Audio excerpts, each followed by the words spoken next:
Good evening and welcome, everyone. Thank you for tuning in tonight. My name is Kate Bruns, and on behalf of Harvard Bookstore, I am so pleased to introduce tonight's talk with JOAN NOCKELS WILSON, presenting her debut memoir, The Book of Timothy, The Devil, My Brother, and Me, joined in conversation by her brother, Tim Nockels, and moderated tonight by Michele Somerville. Through virtual events like tonight's, Harvard Bookstore continues to bring authors and their work to our ever-expanding community. We host virtual events like tonight's at least 5 times a week. You can find our event schedule on our website at harvard.com/events, where you can sign up for our email newsletter and browse our bookshelves from home. This evening's event is going to conclude with some time for your questions. If you would like to ask the speakers something, please go to the Q&A button at the bottom of your screen, where you can submit a question at any point during the event. We'll get through as many as time allows for. Also, if you would like closed captions, please click the live transcript tab on your Zoom screen. I'm going to enable it in just a few minutes. In just a moment, I'm going to post the link to purchase tonight's featured book, The Book of Timothy, in the chat box. Your book purchases make virtual author events like this possible, and they really support the future of a landmark independent bookstore. So thank you for tuning in tonight, and always, we sincerely appreciate your support.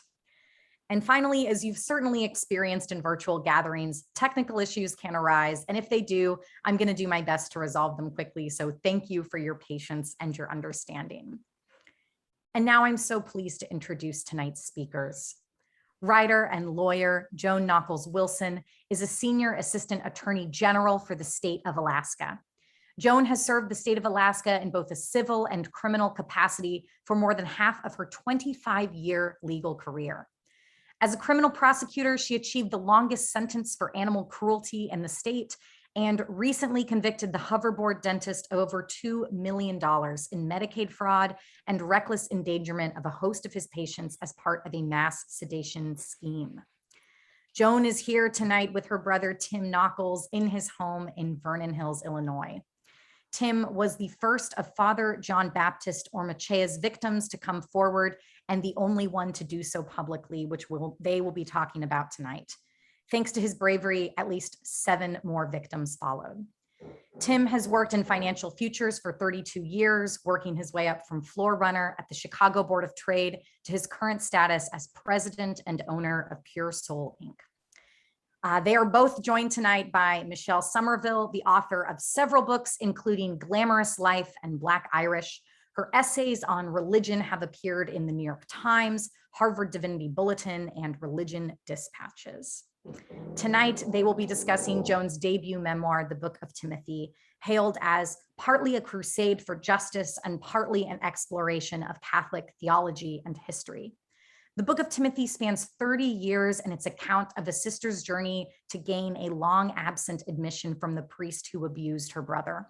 While on that journey, she seeks an understanding of how the first book of Timothy, the work of St. Paul, contributed to the silencing of women in her once loved Catholic Church.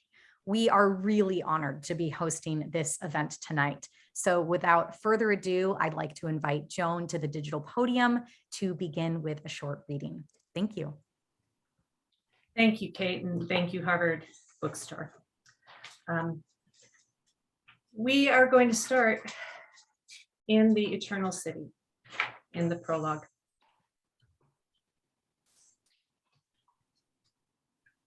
April 22nd, 2012. I'm boarding the Leonardo Express, the commuter train from Fiumicino Airport to Termini train station in central Rome. It's 4 o'clock on a Sunday afternoon, and although it's April, 2 weeks after Easter, I expect it to be darker outside. This is a distinctive trait of an Alaskan used to long winters. How did I get to Rome? The simple answer was that it took 38 hours with a layover in Chicago, my birthplace, to gather blessings, or shall I say curses. And isn't life more complex then the Alaska Airlines Flight 30 to British Airlines Flight 4 to Alitalia Flight 110 answered. Don't trips like this really begin 10 years prior, devouring for me my late 30s and making all of the 40s I have lived so far a mess for healthy relationships of any kind. And my brother, his saga began well before he really had a chance, behind a closed door that should have been open, on a twin bed that should have slept one, under the watch of St. Michael, who supposedly stood ready for battle. Isn't this where tragic stories really begin? Under the theoretical custody of a guardian angel who could not have cared less. Or rather, under the watchful eye of a wolf in shepherd's clothing, the one who left the 99 grazing peacefully in the verdant pasture to terrorize that solitary, frightened, honey-made, lost lamb. In the words of the Apostle John, isn't this the true, in the beginning was the Word, and the Word was with God, start to it all? I don't have to say it here, not yet. You must know what I'm talking about by my use of certain words and images. The angel who missed his mark, the actual meaning of to sin, the closed door, the wolf. Did I say in a Roman collar? The small bed, my even smaller brother. You know, the story can't be a good one. But what should be picked up, in case you might have missed the cues, the allusions, the marks, not a sin in this context, is the fact that I can't say it, admit it right from the start. That also is the story. Like so many years ago, I'm on the outside looking in, fearful of what I might see, more fearful of what I might say, even more terrified that I might do nothing. Yet today on the Leonardo Express, I am once again the faithful sister. I'd given up for this mantle for a time as well, but after a lawsuit against a priest, a religious order, and an archdiocese that brought no acknowledgement of wrongdoing, and at my brother's simple and complex request so that no other child may suffer alone, I've made telling my brother's story, Tim's story, my personal mission. In this task, his story has seemingly become my own. And when it comes to me, I know the ending too well. It can only come with confrontation. With the exception of a trained assassin, who better to confront a serial child abuser than me. Please let it be noted, for I see the folly. I am the only one here, not Tim, on a train to an eternal city without the ability to get on with it. I am the lost lamb with a backpack and a computer bag on a pilgrimage to the Congregazione della Passione de Jesu Cristo to find him, the priest banished to his order's headquarters nearly a decade ago. I asked myself then, why with this focus on fathers do I think of my mother? Be careful, child. I can hear her calling. Aboard the Leonardo, I found my window seat, left side vinyl torn, and I've released the backpack and computer bag tethered to my jet-lag body. She calls to me again. Be careful. As the train leaves the airport grounds, I want her here for my own comfort, no one else's. I open my computer bag, reach inside, and feel for the small portfolio of photos I've carried with me. Here are the reminders of the reasons why I need to make it home. My husband, Richard, our 4 dogs, the Chugach Mountains, my Sitka spruce of a yard. I pause only briefly at the most important reason, the photograph of my 3-year-old daughter, Abby. With her open arms, she's reaching for me, I can tell, but it seems I am always a foot away, just out of camera range. Life range, really. Even at this moment, mother that I am, I flip past her and turn needingly to the photo of my mother holding me. In it, Mary Catherine Blackburn Nockels is just 32, currently 15 years my junior. Her short cropped hair is auburn. She wears a bright red poppy-colored cotton sweater, and I'm cradled within the crook of her elbow. Mouth open, eyes looking to hers, she's feeding me. I know from another photo that captures that same sweater, kitchen background, and mother's touch that this moment occurred at my sister's 3rd birthday party. So I, a Thursday's child, am just over 2 months old. As for my mother, she looks content, as if on this day, I was all she ever asked for. I note that until my law school graduation, 32 years in the future, this is the one and only photo I have of solely the two of us. And so for the next 30 minutes, through city outskirts, by cramped, efficient, nameless buildings, across the mud-blonde Tiber River, this is how time passes, just she and I together. Be careful, child. At Termini, I follow the crowd of casual Romans from track 26, and with Chicago city sense suddenly engaged, I make my way relatively stress-free through long corridors and down escalators to the subterranean metro station. I look over the subway map to find my destination. Here it is. In one direction, the Vivia. In the other, my other, his other, Laurentina. This is Linea Bay, the blue line. Blue. Blue means careful, child, attento per favere. Blue means petrofino and paralyzed. Blue means anger, revenge, and action loaded upon itself of unadulterated violence. Blue means oxygen-less blood, what I may in fact be seeking. Is this what I'm seeking? I must be better than a death wish. Remembering the inscription Richard Rodriguez wrote just a year ago in my torn copy of Days of Obligation, for Joan learned not to be afraid, St. Ignatius. I will myself back to contemplative understanding.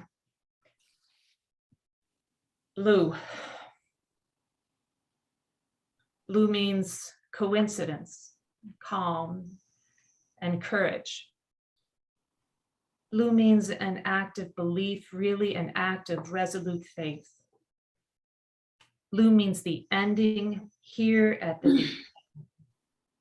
And I'm soon to learn, in 3 days' time, from a fresco of the Madonna, here she is, the mother again, beneath the papal apartments, that blue means high holiness, purity even.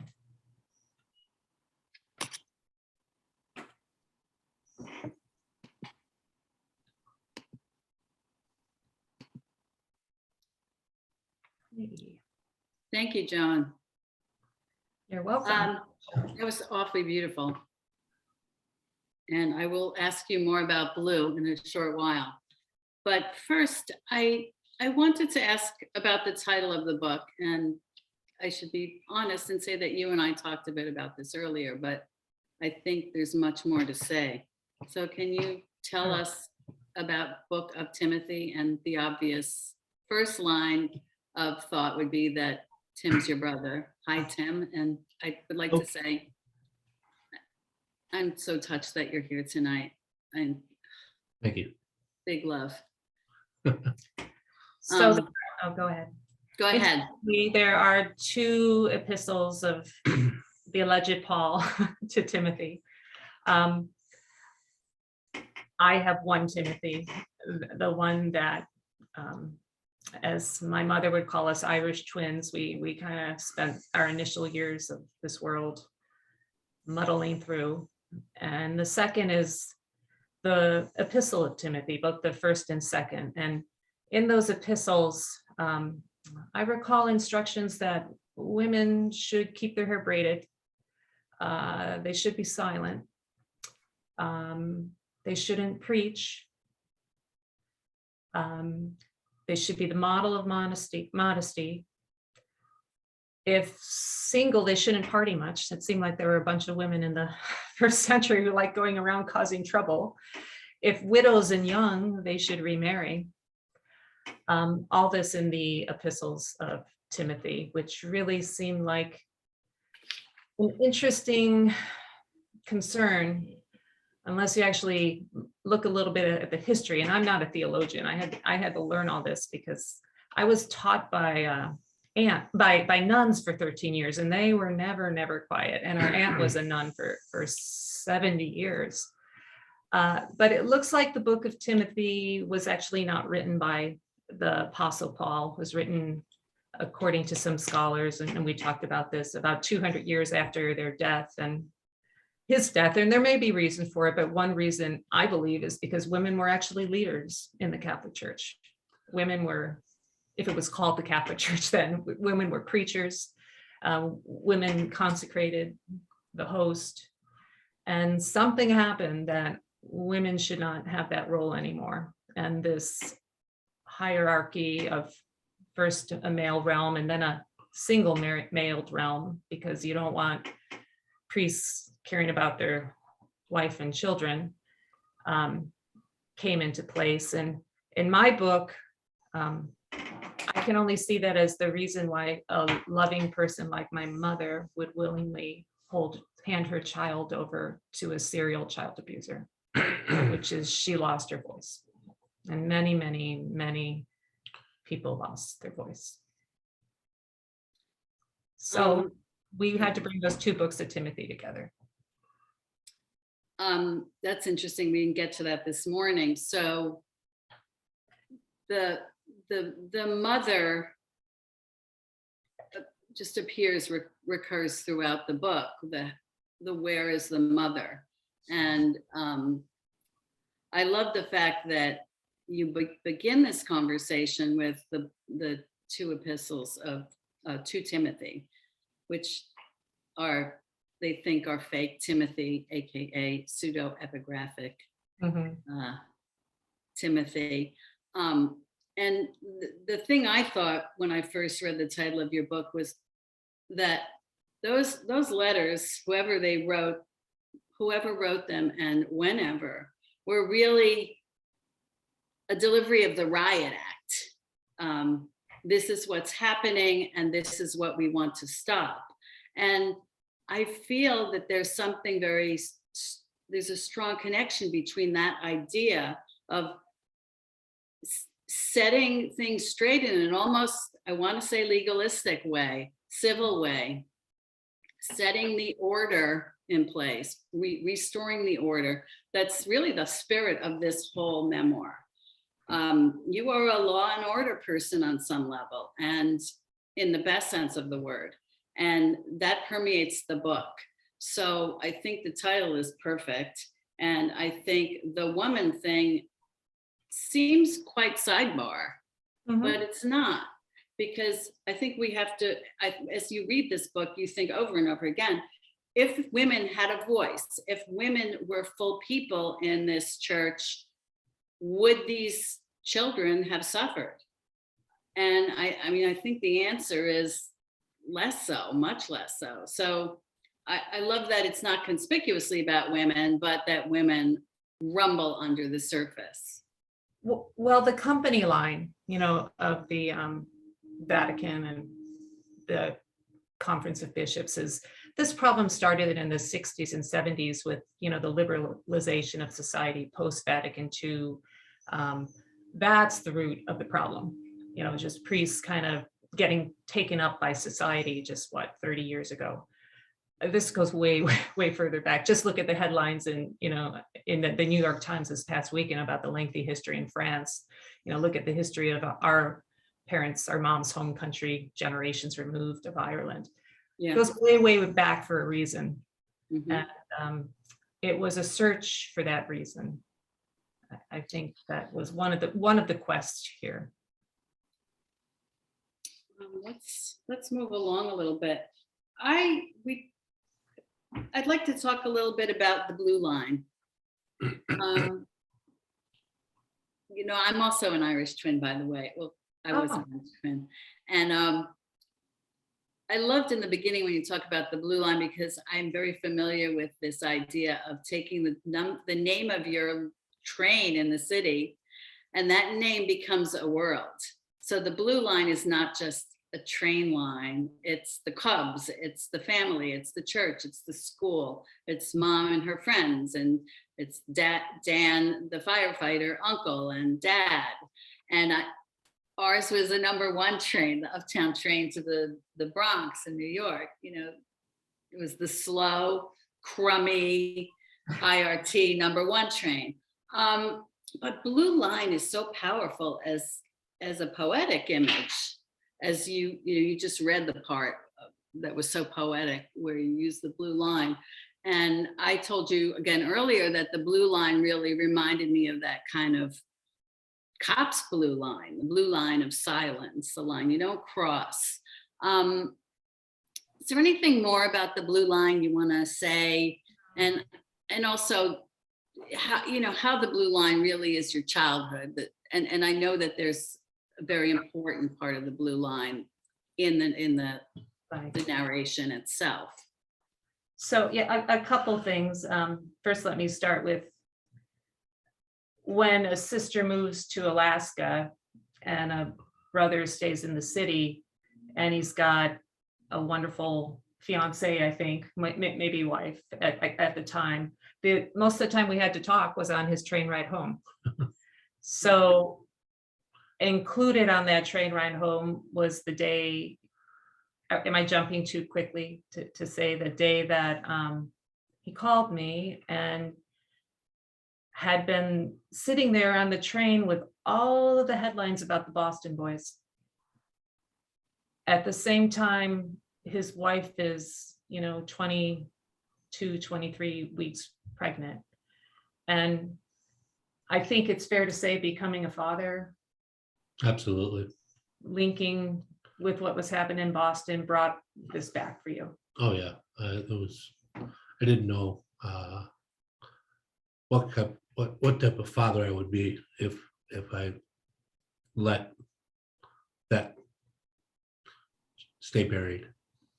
Mhm. So that blue line was also the end of my childhood. Granted, I was 33, but I always thought I was writing a different book about my family. I thought I hit the lottery, and we really, really did, with a lot of love, and money didn't matter. I'm so happy that money just still doesn't matter, because we learned what was most valuable. But that train ride, Tim lost his love, lost the family I thought we had years before, but that's the day I lost mine. And you mentioned that blue line. We're 3-generation Chicago firefighting family. My sister's a Chicago police officer. But your comment about the thin blue line is, I still look at the Catholic Church today, and people might say the story that this happened 20 years ago, why is it pertinent? It's still pertinent. They're still defending. We might talk about that. I do my best to maintain some level of Catholicism. It's a struggle.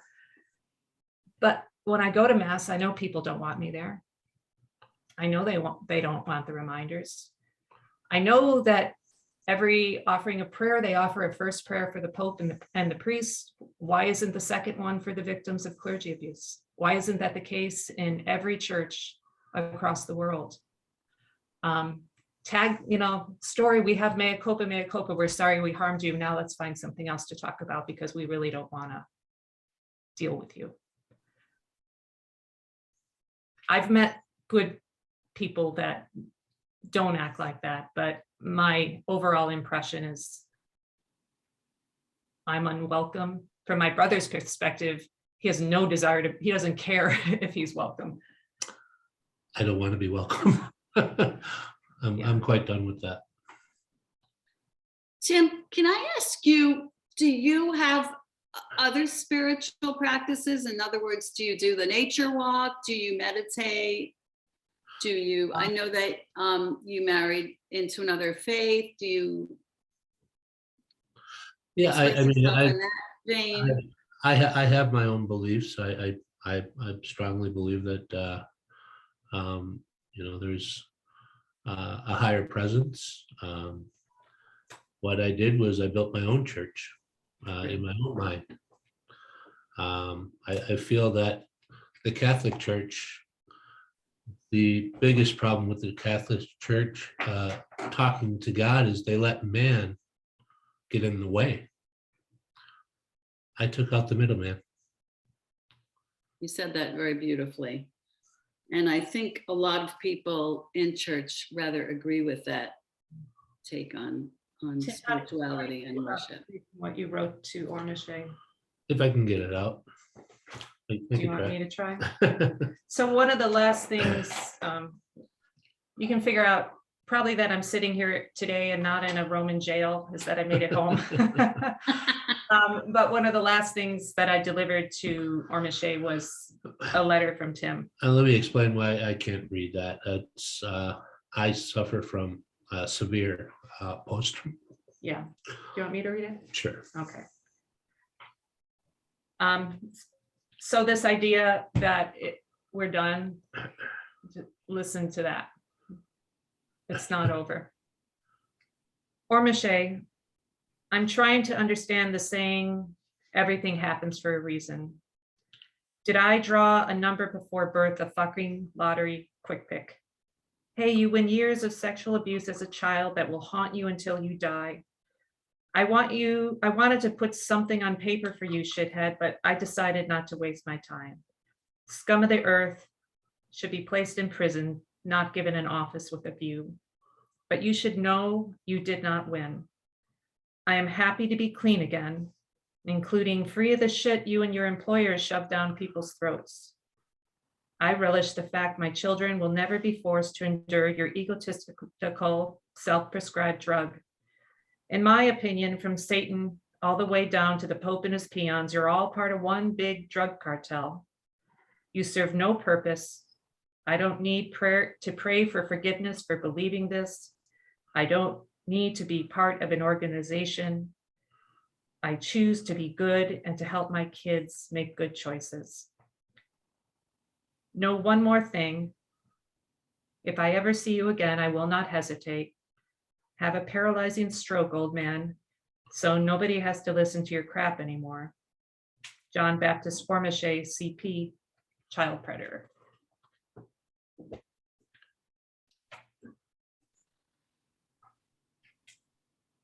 There's a part a little bit before where that letter appears, where the perpetrator says to you, I'm paraphrasing, you know, I don't have to be miserable in order for you to be happy.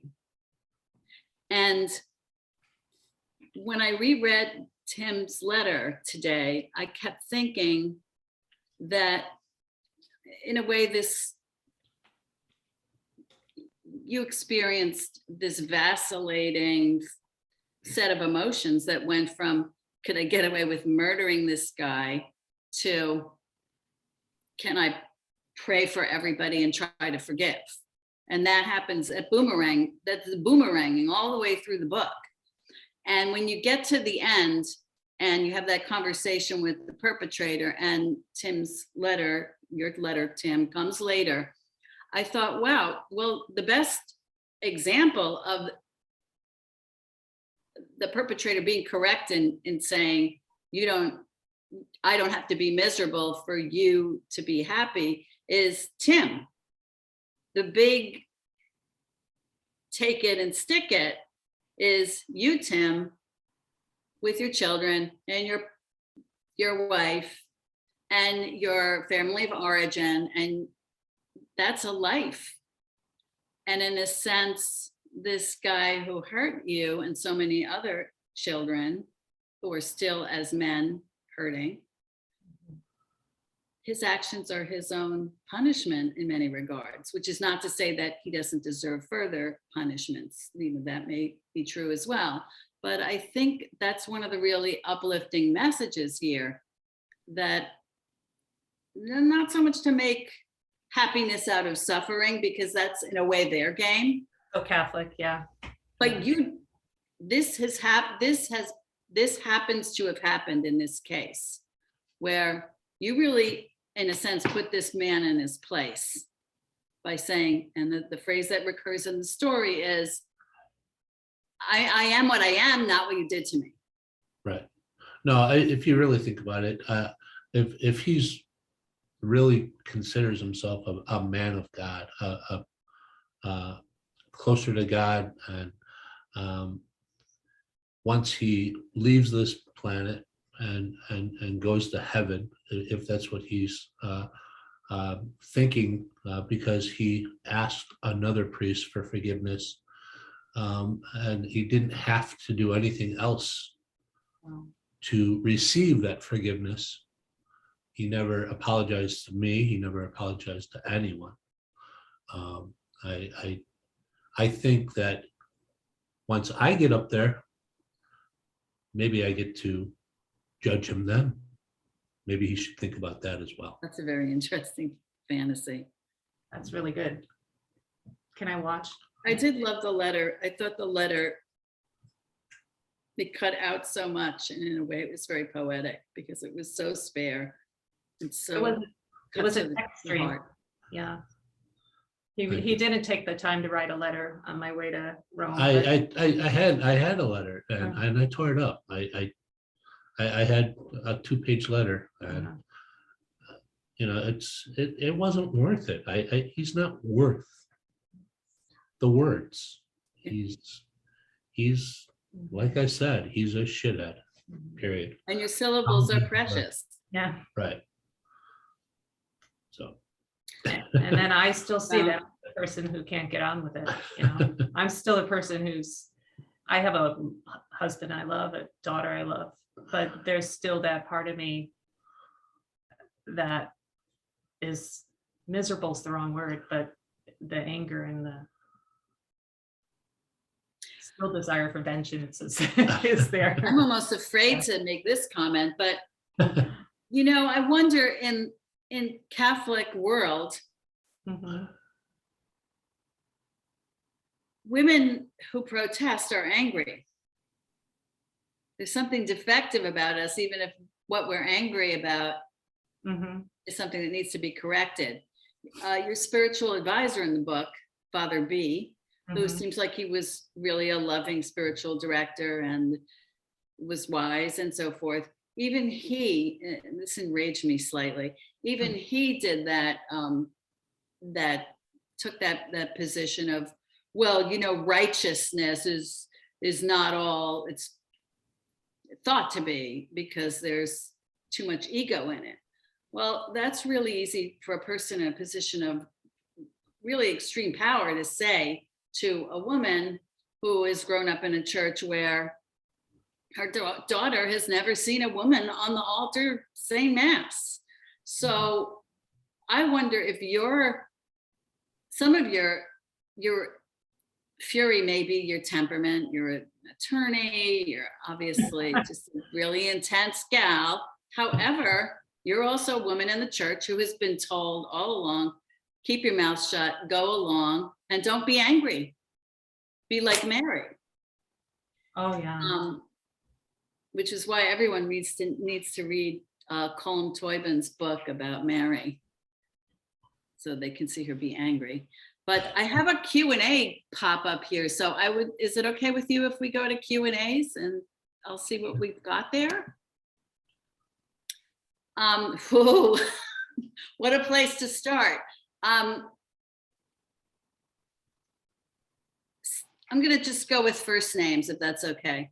Hanging on to a level of Catholicism rings so close to home with me, as well as a former deacon Yeah, this gentleman was a deacon who was recently, I think he would be okay to say, was recently laicized for being a whistleblower.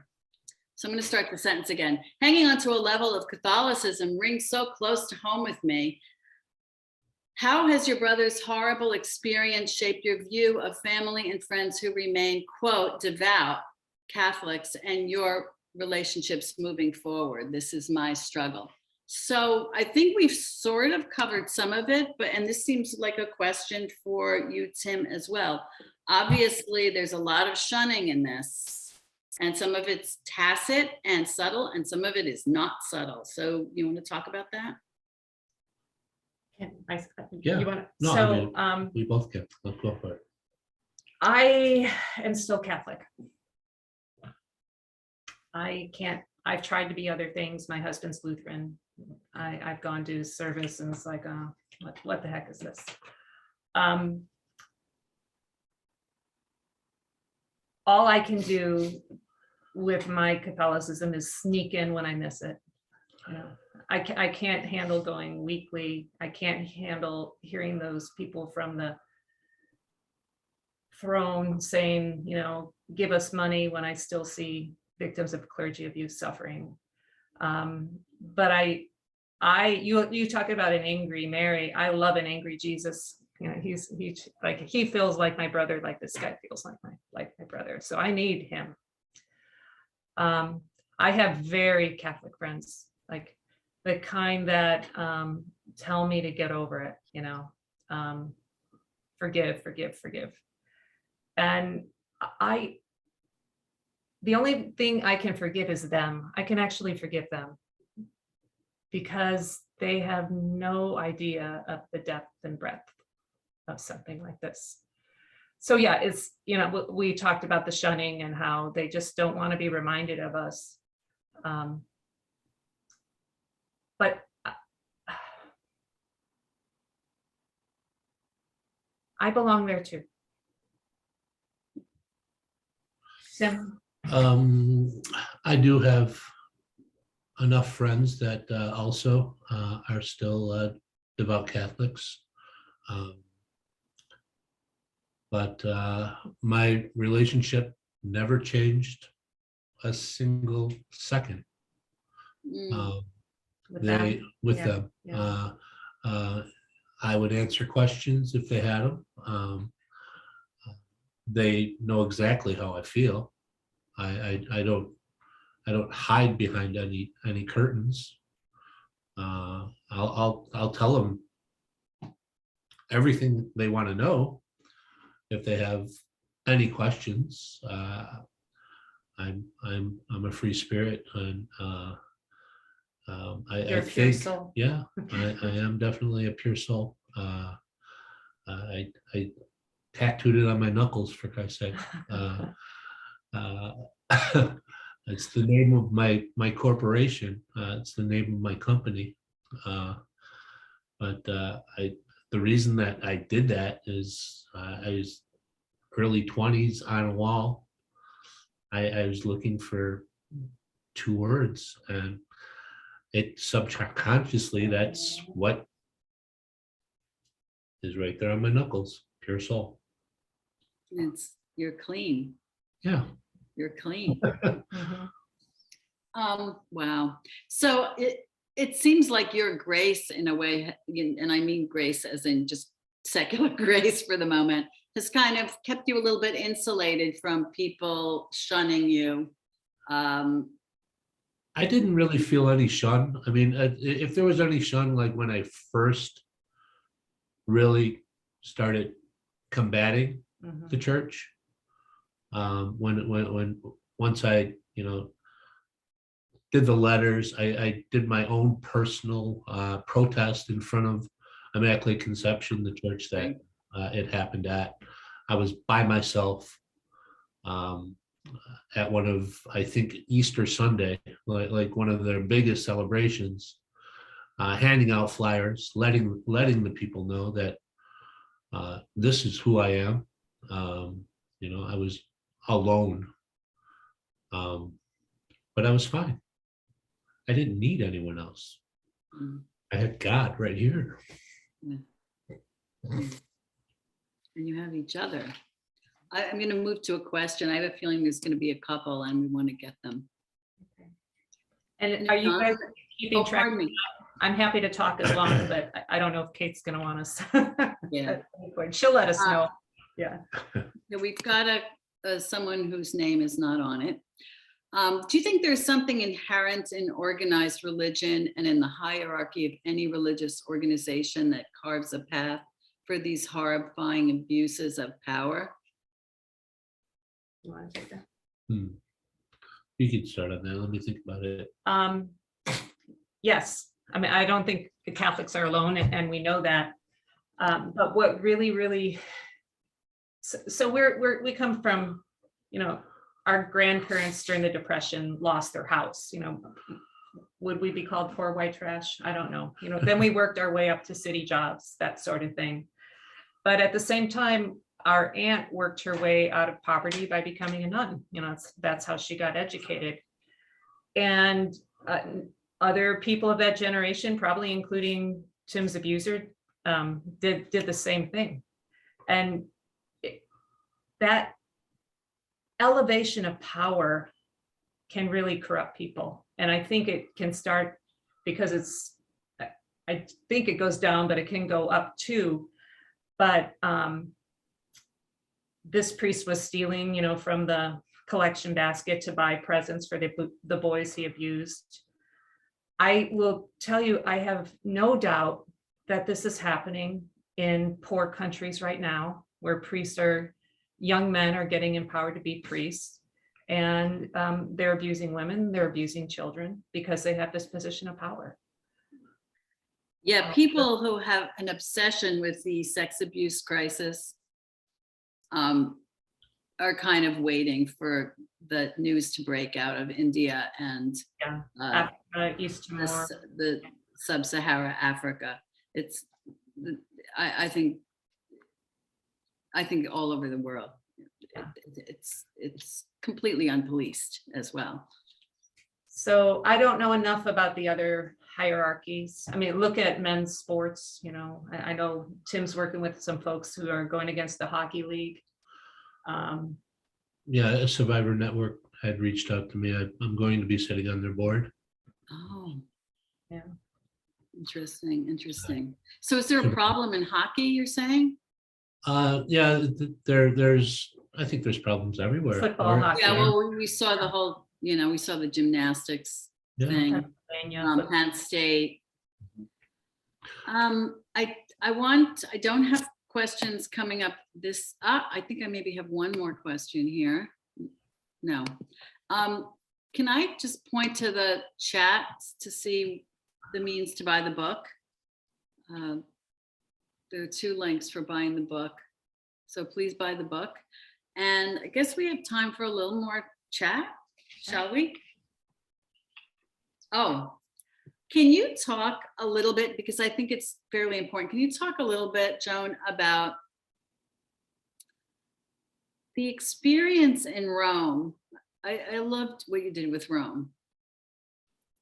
You both you described the beauty and the torment and how they worked together, and the complexity of being in this place where you couldn't kind of fully be absorbed by it in a way because you had a job to do.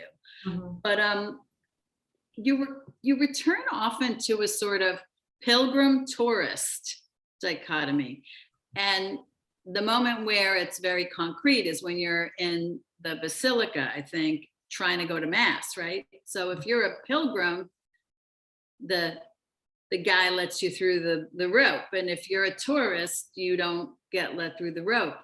And I thought to myself that, your whole book was a pilgrimage, and you didn't call it that outright too often, but it was. And I think both pilgrims and tourists have this sort of unique vulnerability. And I wonder if you could just talk about that a little bit. Well, before this, I was a pilgrim. I was a pilgrim on the Camino del Santiago. So right. Yeah, I've spent time in contemplative understanding. I don't think I said this, but this book began with this request from Tim that no other child suffer, but it also happened after he signed a settlement agreement that brought no acknowledgement of wrongdoing, that, well, now we got to go get one. If they're not going to give it to us, we'll get as much as we can. So it was a mission, and it was a mission to become a book. It was that way. I knew that I didn't go after this story, oh, this would be a great story. Like, no, I knew I was going to go there, and I was going to present like a lovely Midwestern girl, which my mother trained me to be, and get as much information as I could. If anyone's dealt with child abusers or criminals, their ability to take cognizance of their own actions is limited. So I went there knowing that as well. But I wanted to one day be able to give this to him. And I wanted him to know that I'm not that nice girl, that I always had that evil motive. So when you talk about the mission was there, but Rome has those two qualities. It's, I think, the most beautiful city I've ever been to, a walking city, no building taller than St. Peter's, incredible food, incredible people. I gave myself, I think, one tourism day and got incredibly drunk, which is how I ended up in the Vatican. It was a long lunch, that's what I can say. But what amazed me was a couple of things. As soon as I got on the Bridge of Angels, St. Peter caught me. I was in that net, and all this stuff I didn't know I was carrying, I was, and pilgrim there. You've heard of the Scala Sancta, the steps, which you write quite a bit about in this book. Which Jesus allegedly walked to meet Pontius Pilate, just like St. Paul not being able to write something after he died. We're pretty sure that there were no stairs. Fake Scala. But they were there, and Luther was on those steps as well, and that's where he walked away. And I don't think I ever thought of walking away. I crawled up that thing on my knees, and prayed for everything I need to, 1, not kill him, 2, make it home, and 3, get as much as I could. But the pilgrimage at the very end was realizing I couldn't stay. I had to say goodbye. And I told you I'm a Catholic. I am, but it was tearful. It was. I held on to every word of that mass, waiting for a sign from God asking me to stay. I have 3 questions here. Let's take them. Just quick. I think one of the really powerful pilgrim aspects was you didn't even know for sure that you'd find this guy. Oh, yeah. So much of the trip was predicated on crazy faith that it would go well. Yeah. Okay, let's get started. Oh my God, we have all these great questions. Okay. Old friend, Kate, I was moved by your reading of the prologue. Can you talk about, Joan is the name, but anyway, I was moved by the reading of the prologue. Can you talk about composing it and what role, if any, poetry played in your experience of confronting the church? I can, but could I also say a major thing that influenced how I write is as an attorney who gives opening and closing arguments. So much of what I present is an argument. And even I see that, that argument in the beginning. But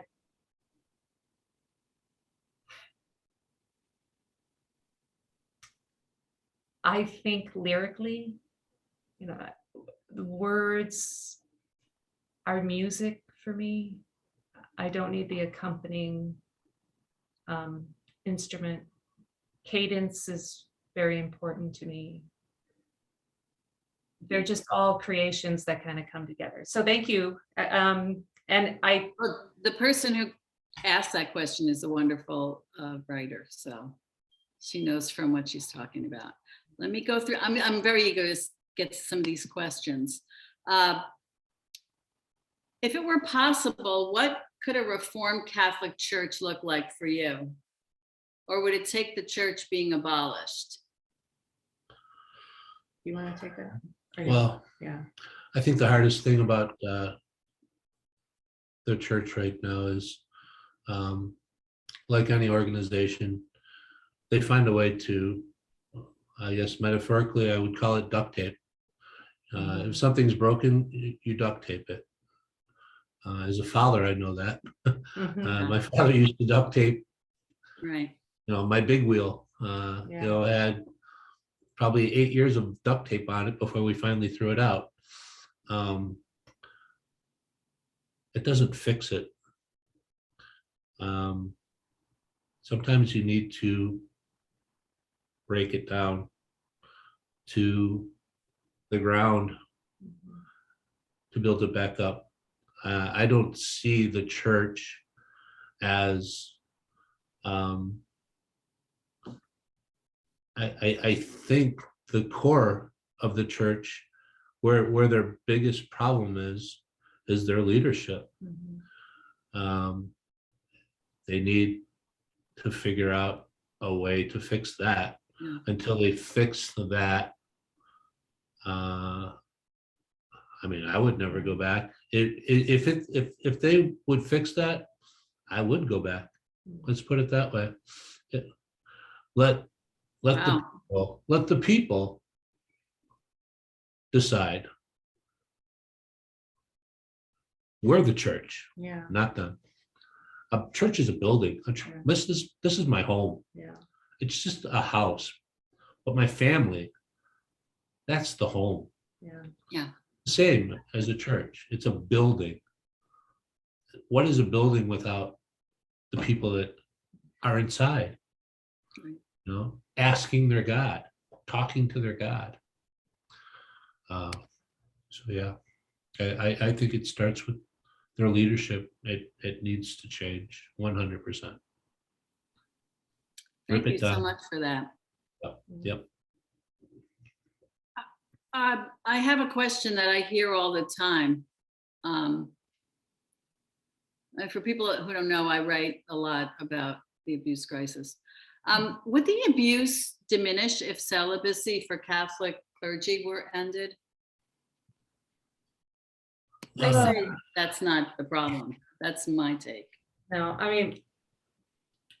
I think women should be priests as well. I think I do believe that mothers and fathers should be the ones that are sort of orchestrating a mass. That's what I think. But again, that's I could understand.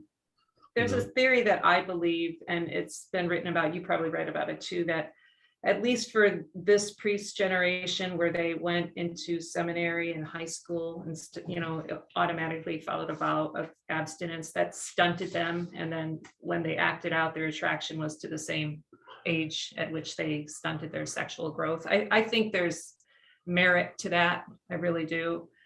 But I think it's a lot about a lot more than abstinence. I think it's about power. I think it's about, the silencing of women and mom and all the things that they said.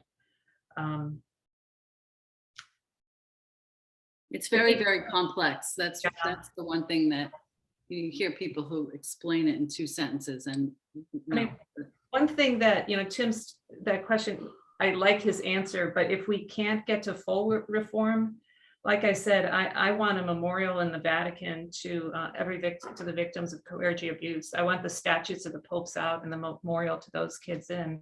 I want a prayer for them in every single mass. I want,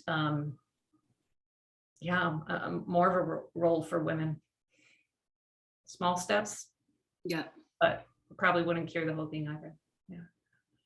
let's take one. There's one more pending question. Stephen, the former deacon, is back. He says, I believe clericalism and the need to change the culture of corruption in various institutions, especially in the Catholic Church, are key to protecting children and those groomed by clerics. What actions would you want Catholics to do to support change in the church? So I think that's a version of the last question. I think the one time the church probably got it right was when 12 apostles and a number of disciples went out pretty early and tried to get a message out about Jesus. We might have to go back to like 100, 200, 300 years ago. Maybe that's where we start. You know, one of the things James Carroll talks about in his most recent book is this idea that people will stay Catholic, but they're going to start looking toward private practice to hold on to their Catholicism. And the word I think he uses is fast from Eucharist and Mass. And I think that's a version of what you both are talking about. People are going to stay Catholic and figure out how to be Catholic. And that's without taking part and without funding. I mean, for me, the big concern is, why are people funding? Why are people putting money in the basket so that Cardinal Dolan, for example, can use it to pay detectives to dig up dirt on people suing the church? Yeah. And how about all that priceless artwork in the Vatican Museum? Why don't we sell that? I'll take the people. Yeah. I'm sorry, I'm really excited about these questions. Do you think, we're getting a lot of questions. Do you think that some men are drawn to the priesthood because they want to abuse boys? Oh, I really do. yeah. It's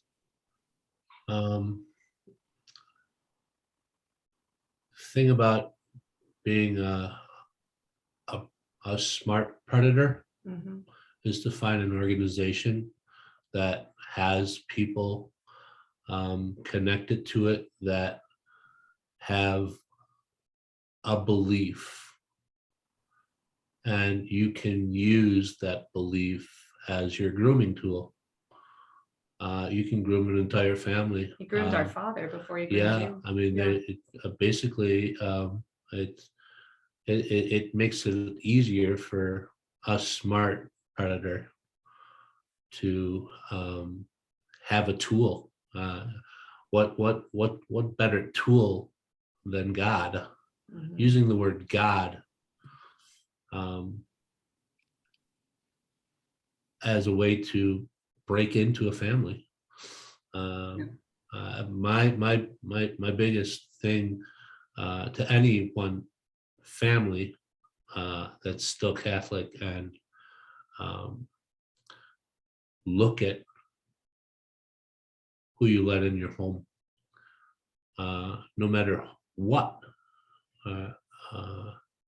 Obviously, there's plenty of things that could have happened, 50